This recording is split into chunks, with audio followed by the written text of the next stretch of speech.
What's going on, guys? It's Jimmy here with your second stimulus check update. And in this video, we're going to hear from President Donald Trump. We're going to hear from Congress and all sorts of details about the next stimulus check.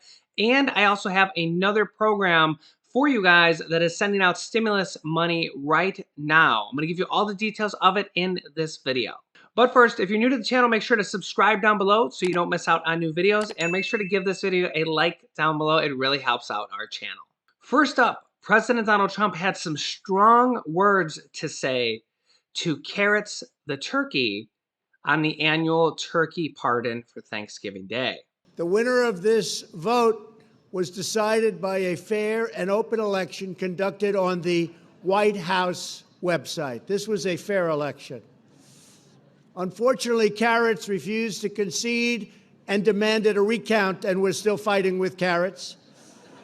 And I will tell you, we've come to a conclusion. Carrots, I'm sorry to tell you, the result did not change. It's too bad for Carrots. So, unfortunately, Carrots the turkey lost his Thanksgiving Day pardon by the recount was not in his favor. I thought that was actually pretty funny of President Donald Trump to say that. Obviously, that's a parody of what's going on with his own re-election campaign and the lawsuits that are currently not going well for President Donald Trump. He's currently had 35 different lawsuits voted against him, but he's still out there trying. He's still pursuing them. So if you're a Trump fan, I don't know when he's going to stop. I think he might take this all the way down to the wire in January, which will be interesting to see what happens if some of these cases do go to the Supreme Court. Much like Treasury Secretary Steven Mnuchin has had a huge major role in the stimulus check and the stimulus packages, not only in the negotiation, but the actual handling of the money, sending out the checks, sending out all the different stimulus programs, and also this new $800 billion that has now been shifted from the Fed to the Treasury and is now somewhat in control by Treasury Secretary Steve Mnuchin.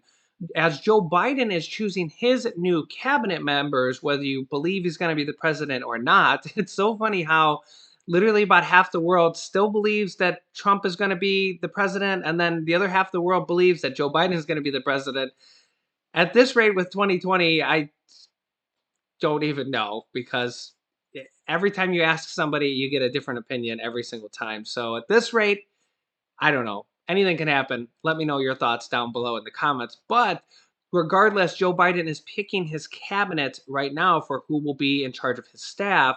And he just chose a very important person to be his Treasury Secretary, which is Janet Yellen.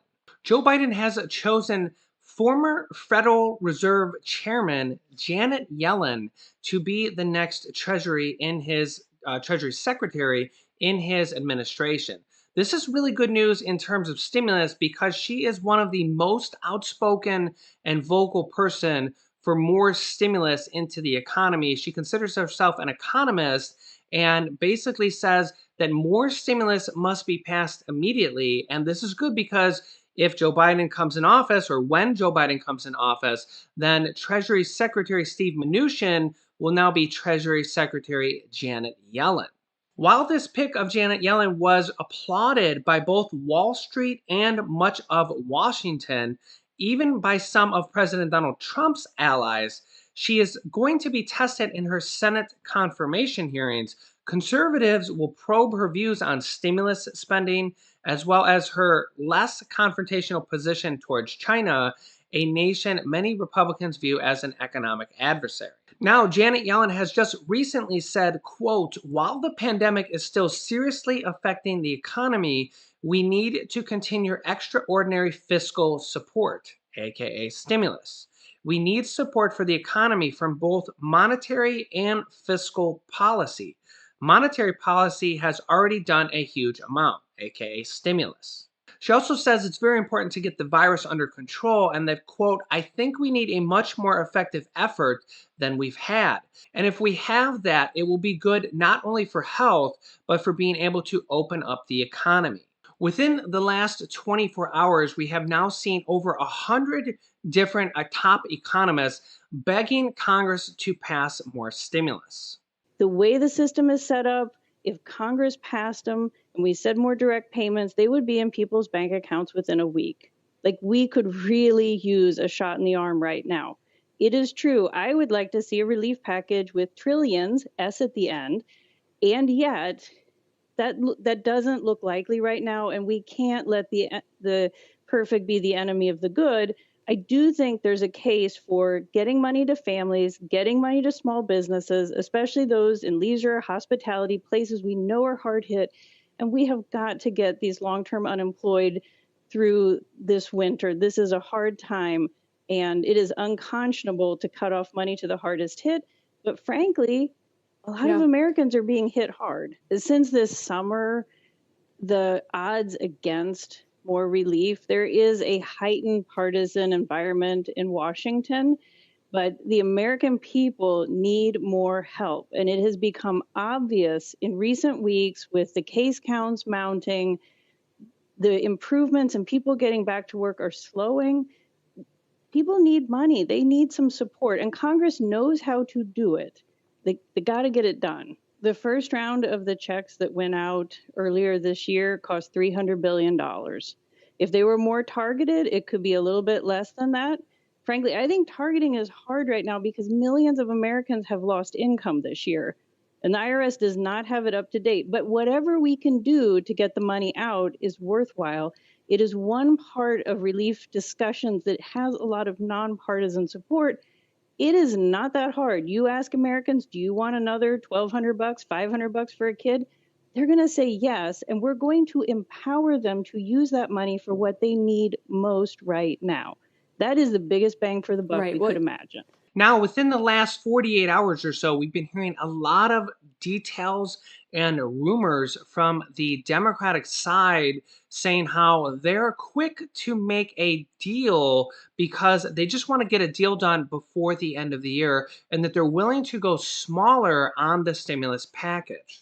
Now, this is actually what needs to be done if we want to get a deal before the end of the year, and then another one when the new Congress comes in at the end of January. And that's because the Republicans still control the Senate, and that Senate is actually going to be the part where they have to pass it with the Republicans. And the Republicans want a smaller stimulus package from about $500 to $1 trillion. Now, the interesting thing is that previously we had the White House before the election when they were desperate to get a stimulus deal done, and Nancy Pelosi said, no, not before the election.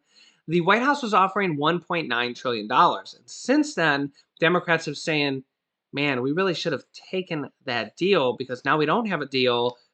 The Democrats did win the election, at least depending on who you ask. And, well, now there's no $1.9 trillion.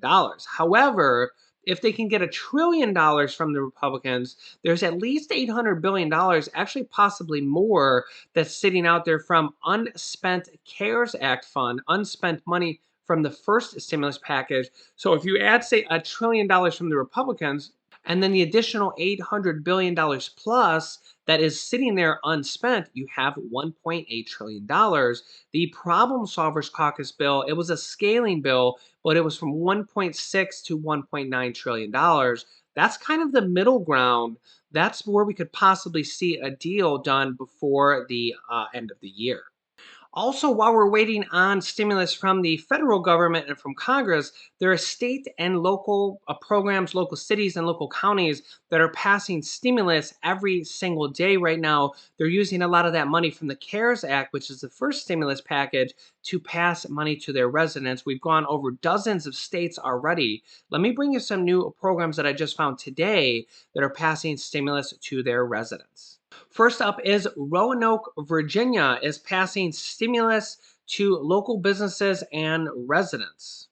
They're actually giving out up to $20,000 in vouchers were issued to local residents to use at local dining establishments, and additional vouchers for water billing statements and utilities, in addition to all sorts of different stimulus programs here for the city of Roanoke, Virginia.